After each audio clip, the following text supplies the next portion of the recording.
Yeah, welcome back to my bus daily vlog. Here I am in my bus, my couch is there, my clothes are there, my bed's here. And today I'm talking about something really important today. I'm talking about testing, software engineering testing. It's a very simple thing, fifth grade concept.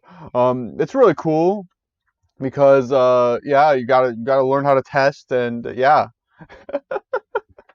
All right, back to the real me. Okay, so I used to hate testing code, like unit testing, testing code in general, until I found about end-to-end testing, more specifically with like TestCafe or Selenium. And I think those things are really cool because it just automates things that you don't really need to do. And I'm all about automation. I really like things being done without me doing any work to get them done, even though you have to do in some initial work, but don't worry about that. In fact, what you should worry about is triple clicking that like button for the YouTube algorithm because that's really important. Okay. Anyways, back to why I never really liked testing. I thought it was a waste of time. My reason was simple. If there's something wrong with the code, if there was like a bug or something, I could just fix it right there and then. Like I knew my code, like code base, and it could be fixed just like that. This was, of course, not taking into account other people. So there's always that little equation, I'd never take into account other people, and I'm sorry, forgive me. I care about you, about you. But anyways, this was until the code base I wrote and got too big. There was more developers, and we had to. It took a while to test it, I suppose. And we had multiple flows in our application. And what a flow is, like, you go through something, you do something, and then you pay for something. It's really simple. I'm pretty sure like many apps have flows, like water flows, my rap flows, and it shows. But anyway,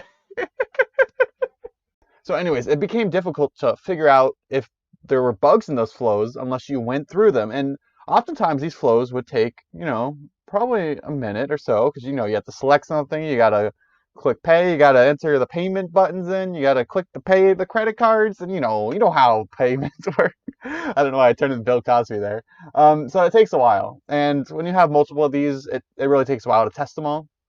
It puts a lot of strain on whoever is testing it. I'm not saying I was testing it personally, but it definitely helps to have something automate that for you.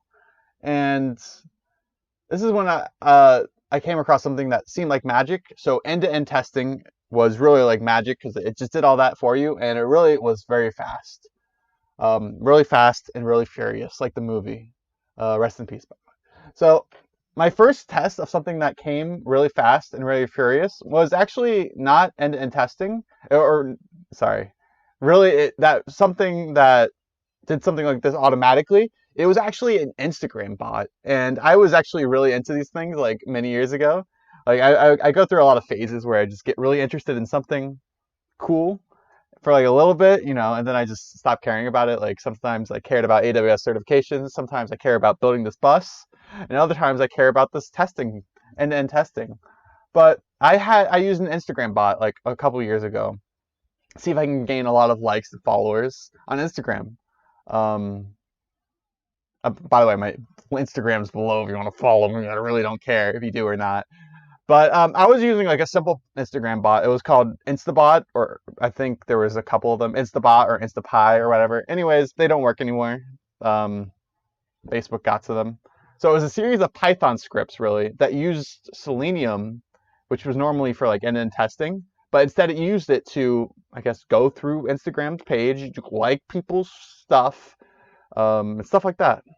So more about this Instagram bot. So I would run this bot like all day, every day on my Raspberry Pi, like little Raspberry Pi 3, I think.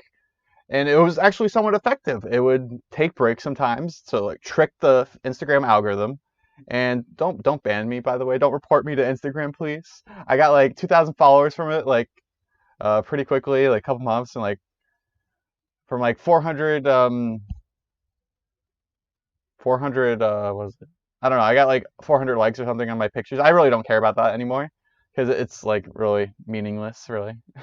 It's meaningless because the people that liked and followed don't really mean anything because they were just like liking because I liked their pictures or followed them or whatever. It's like kind of follow for follow. It doesn't really mean anything. The end of the story. Facebook caught up to the bots and they banned the people who were using these bots, and I got banned, I think, a little bit, but like temporarily, so who cares?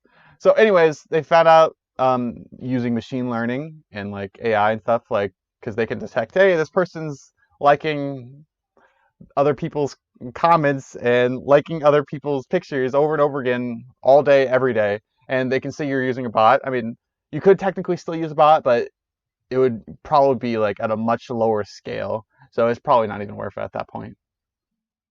So some years passed since my botting days, and I was now writing the code. I never wrote the code back then, although I didn't really know Python back then, so I couldn't really write the code. I can kind of see where it was going since I knew like Java and stuff like that kind of code, but I didn't know Python, so I didn't know like all the details, all the ins and syntaxes.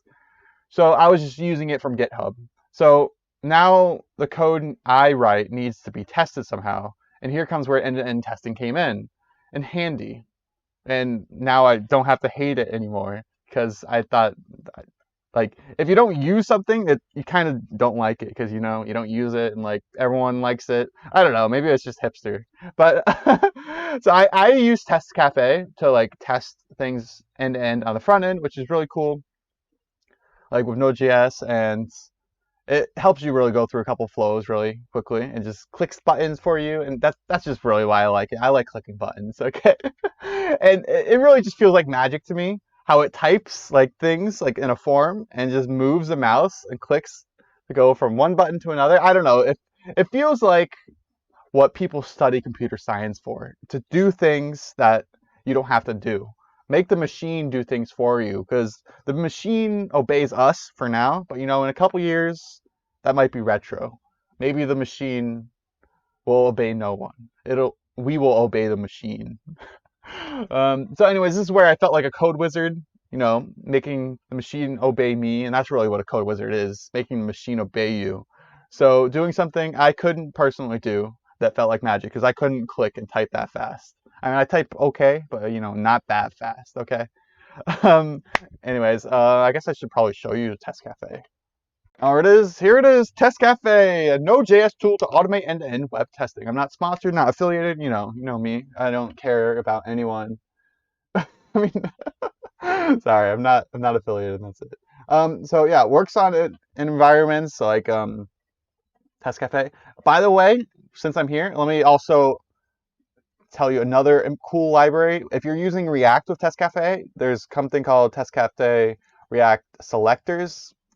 Right here, that's the good stuff, the good kush, because what it allows you to do once it loads is I'm using McDonald's Wi-Fi. Don't tell anyone.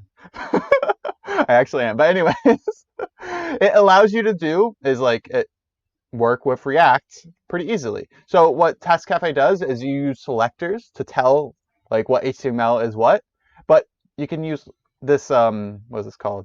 TestCafe-React-Selectors. Just Google it. I probably won't put it in the description. I'm too lazy. But anyways, you can just say like you have a component like to-do app. You just really say React selector and then to-do app or to-do input and the to-do app. And it's just easy as that. And then when you reference it using TestCafe, which I haven't really mentioned at all, I just went straight to this. You just reference it in your TestCafe. Like if you want to click a button, then you just do it. And it's really easy to install TestCafe. You just do npm install -g. I shouldn't really tell you how to install npm modules. That's kind of like, I mean, it's pretty basic. Then you write your test. It's really easy to write a test. It's just, you know, you write test, do something, and then you do click, click, click, click, expect. You know, I just like a lot of clicks. I don't do any expects, only clicks. That's why. All right, I feel like I'm not qualified to talk about it. Then you run the tests. It's really simple. You can probably like, oh, they're having an error here. And you can see the errors in the code line. You also, another reason I liked it is because you can see it's successful. I like seeing successes. And yeah, you can create stable tests. Really, all this is about is just creating a stable kind of like front end. That's it, really. I've been talking too long about a test framework. So that's the end of this video. I hope you enjoyed it. Hope you found it informative or whatnot. But yeah, here's this. There's Selenium as well. I think Selenium is pretty similar. I think we're using Cucumber. I'm just throwing out terms here. I'm just a buzzword. So the browser automation, yeah, Selenium. Testing, I think Cucumber works with TestCafe pretty well. But yeah, those are just a bunch of buzzwords. Yeah, I'll talk to you later. Peace.